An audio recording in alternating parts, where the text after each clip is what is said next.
Hey everyone, I finished watching the next VR Troopers episode, The Battle Begins Part 2. I think that's. Yep, Battle Begins Part 2. Really good conclusion to the. Or, is it? There's not a Part 3, is there? Okay, there's no Part 3 to the premiere. So, this is a really good conclusion to the premiere. Still got some weirdness. Like, the show was very rough. VR Troopers is a very roughly put together show, particularly with the Japanese footage being incorporated. Like you can tell that like they're trying really hard to make everything fit together and feel like one cohesive show, but it's really obvious it's not. Though as a kid, I think I would have enjoyed it and I wouldn't really have noticed that it's two different shows, though the Spielbahn footage when it cuts to that, it suddenly gets like really blurry. Like really blurry.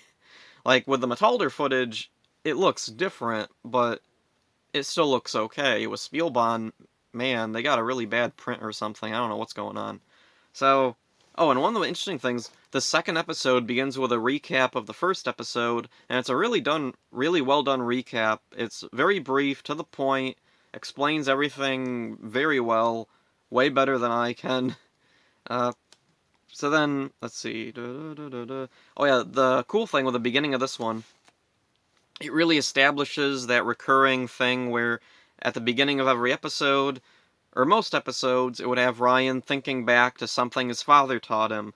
This one, he's not hanging out at that,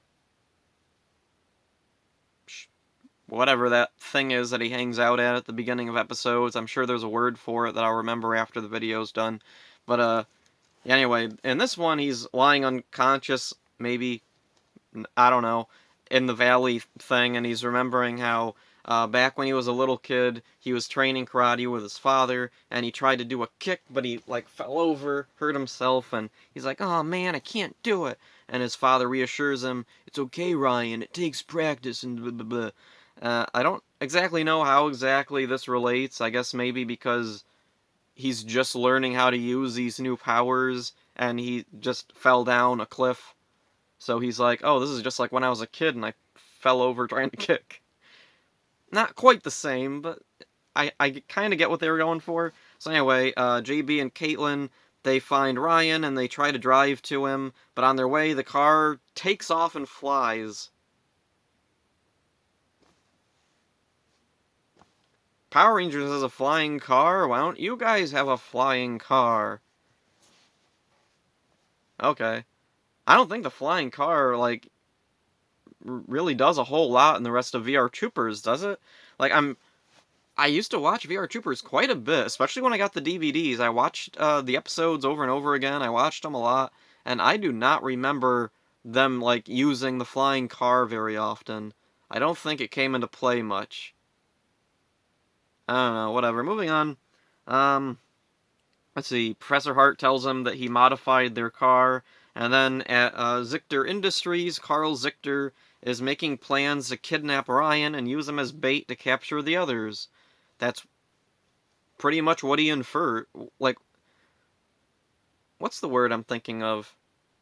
It's inferred that that's what he means when he says, "We'll use Ryan as bait to capture the other VR troopers, or destroy the other VR trooper," or whatever he says. And that goes nowhere.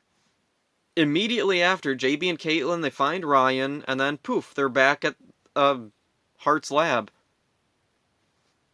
So that whole thing with Grimlord didn't really mean anything, but it did make me wonder if originally this was a three-parter, because there is some stuff in this that feels kind of rushed, and it makes me think that, if this was three parts, they might have been able to expand on that a little bit. Or maybe not, maybe it was just sloppy writing, who knows. Let's see.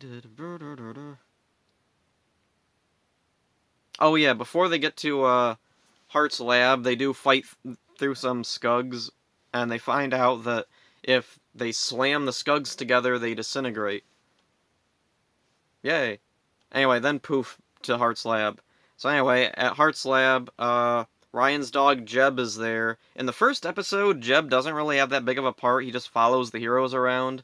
And One of the things that's really weird is hearing him make dog noises, because after this, when he's able to talk with the Jack Nicholson voice, it's always talking. He never, like...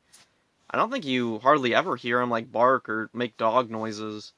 I think once in a while he barks, but I don't remember now for sure. Anyway, he jumps up on some stuff, and Hart's like, that equipment can be unpredictable with organic life forms. Then Ryan's like, okay, down Jeb, and then Jeb, like, gets zapped by something, and then he can talk. Alright.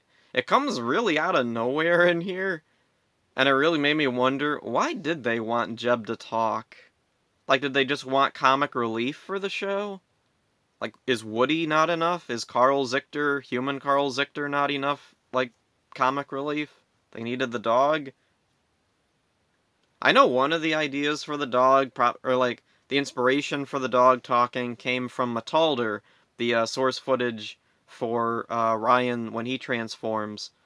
Let's see. At the beginning of Metalder, there's a talking dog, but it's not quite played for laughs like it is here. Also, I don't think the dog lasts the whole series. I don't remember what happened. I only watched like a few episodes of Metalder, and that was years ago. I don't remember what happens to the dog. Whatever, moving on.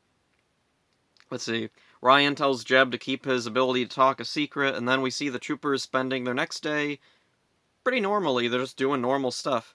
They're training at Tao Dojo. Caitlin goes to her newspaper job. Caitlin is sent to go find some pictures, but then she hears something, so then she gets out of her car, goes over, and she sees down in this, somewhere, Grimlord has a ton of monsters all training to attack them. And so then she gathers up the others. Right before Grimlord's forces, they start attacking the city. So then the troopers split up. Ryan takes control of these new vehicles that Professor Hart has. Sure. And then JB and Caitlin infiltrate this base that Grimlord has hidden way up in the mountains.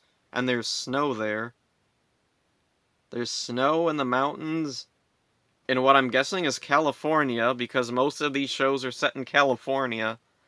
Like, I'm sure maybe there's some hills somewhere with snow, like, especially, like, in winter or something. But it sure doesn't look like winter most of the time. It looks like summer most of the time here. Yeah, it's really... Oh, and there's a lot more snow, also, when they get out. Anyway, let's see. They sabotage it from the inside. They fight a bunch of Skugs on their way out. Ryan backs them up. Ryan gets into, like, shootout with General Ivar. They defeat the bad guys. They get back to Hart's lab. Hart congratulates them, and Jeb... Or, no, wait, no. Hart congratulates them through these little screens, and Jeb... His eyes pop out like a cartoon character, and his mouth opens like a dummy Monty Python character. Weird. Anyway, Grimlord sends them a thing saying that, even though you defeated me this time, I won't stop. I'm going to defeat you one day, troopers. And then there's the end. So it's really fast, creative episode. There's some moments with the troopers' civilian lives. I really like that. Jeb can now talk because... let's see. Oh, one of the cool things I like in this one, when Caitlin goes to the newspaper place and she gets her new assignment, or, well, it's an old assignment that she just hasn't finished yet. Woody is in his office playing with a bunch of little army men and wind-up, bugs. He has, like, a bunch of army men lined up, and then he has the bugs coming over to knock them over, and he's making a bunch of little bug puns. I don't mean to bug you. Oh, no, that might be my aunt or something. It's silly, and when Caitlin comes in, oh yeah, and he's wearing like a helmet or something. He takes the helmet off. Oh, Caitlin! And the funny thing is, he doesn't act embarrassed for being caught doing this, playing with a bunch of little toys. And that's why I like that about Woody. He's comfortable with himself. He doesn't care what people think. He knows what he likes. He knows that, yeah, I like playing with the little army men and winding up the bugs and having the bugs knock them over. It's fun. There's a little thing like that I really like. Oh yeah, one of the things I noticed in this episode, there's a lot of shots of Grimlord and his minions. And a lot of it doesn't really mean anything. It's just, hey, look at all these creatures. I'm guessing they were there in, I don't know, there was a lot of shots like that in Metalder of, like, just shots of the bad guys' minions. So, they had a lot to use. It doesn't really mean anything, it doesn't really add anything, but it is cool to see all the suits. I like seeing all the creatures and monsters, especially, like, if I was a kid, I would have loved VR Troopers because of all the monsters. You always see so many monsters all together. It's a really cool thing. When I was a kid, I didn't see much of VR Troopers. I didn't start seeing it until I was like a teenager.